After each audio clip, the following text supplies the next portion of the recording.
અમારે સ્કૂલે માતૃ પિતૃ વંદના દિવસે તો મમ્મી અને પપ્પાને બંનેને હાજર રહેવાનું છે. ને મમ્મી પપ્પાને શું કરવાનું છે? પૂજા પાઠ. તું પાઠ કરીશ? આવડે છે? જો મંત્ર બોલવાના, સ્વાહા, પગ ધોવાના, સ્વાહા, ફૂલ ઉડાડવાના, સ્વાહા. તો ચાલો કાલે મળીએ માતૃ પિતૃ વંદના કાર્યક્રમમાં. તો મિત્રો, આપણો માતૃ પિતૃ વંદના કાર્યક્રમ ચાલુ થઈ ગયો છે. તો તમે આ જોઈ શકો છો, આ પૂજા થાળી છે, આ પાણી છે. તો આપણે પહેલા વરુણ દેવની પૂજા કરવાની છે. તમે જોઈ શકો છો શ્લોકની સાથે પૂજા સ્ટાર્ટ થઈ ગઈ છે. વરુણ દેવની પૂજા પછી દીપદેવની પૂજા કરવાની છે. જેનો દીવો પેટાવી છે તેની પૂજા થઈ રહી છે.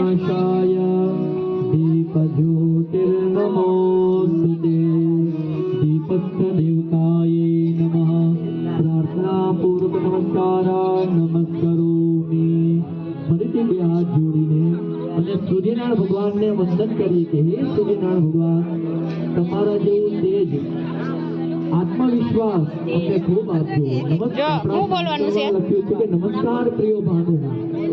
સૂર્યનારાયણ ભગવાન છે એ નમસ્કારથી પ્રસન્ન થાય.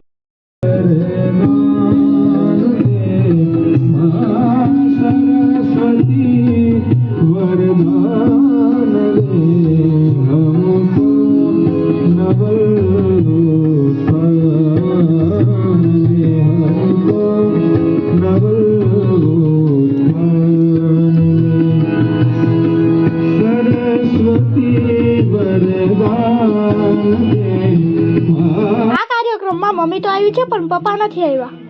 તો આજે ફક્ત મમ્મીની જ પૂજા થાય, પપ્પાની નહીં. તો ચાલો આપણે ઉતારીએ આજે મમ્મીની આરતી.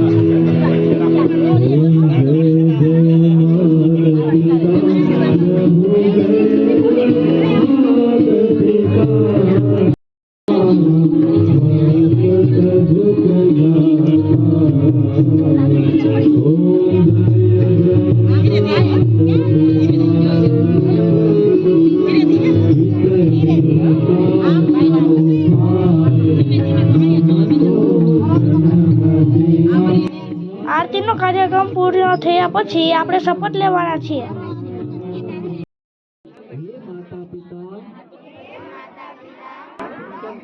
જોરથી બોલો ફરીથી નો. હે માતા પિતા,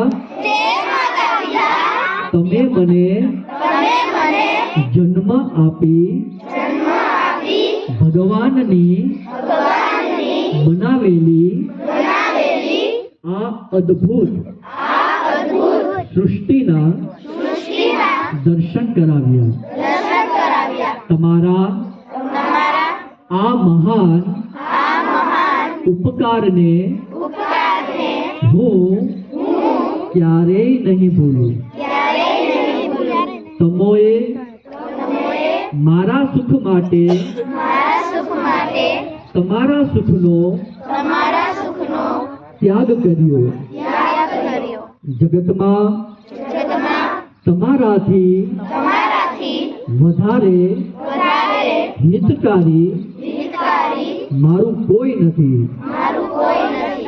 આ વાતને હું હંમેશા યાદ રાખીશ અને જીવનભર તમારી સેવા કરતો રહીશ. હે માતા પિતા, ગમે તેવી વિકટ પરિસ્થિતિમાં, હજી અવાજ નથી આવતો છેલ્લેથી, પણ તમે મારો ત્યાગ નથી કર્યો. તેમ હું પણ જીવનમાં તમારો ક્યારેય ત્યાગ નહીં કરું.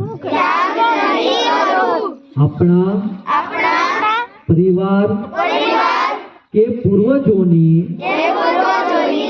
પ્રતિષ્ઠા, માન સન્માન અને આબરૂને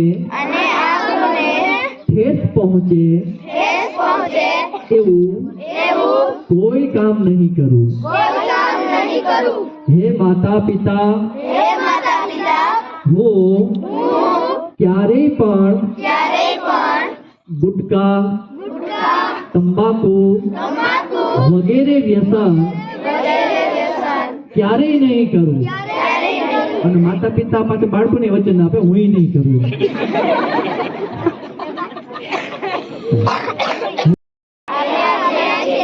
તે હું જીવનભર જાળવી રાખીશ જો બાળકો તમે પ્રતિજ્ઞા લીધી છે માતા પિતા તમે આમાંથી આ શબ્દોમાં કઈ ફેરફાર ન કરશો જે તમે સાંભળ્યું છે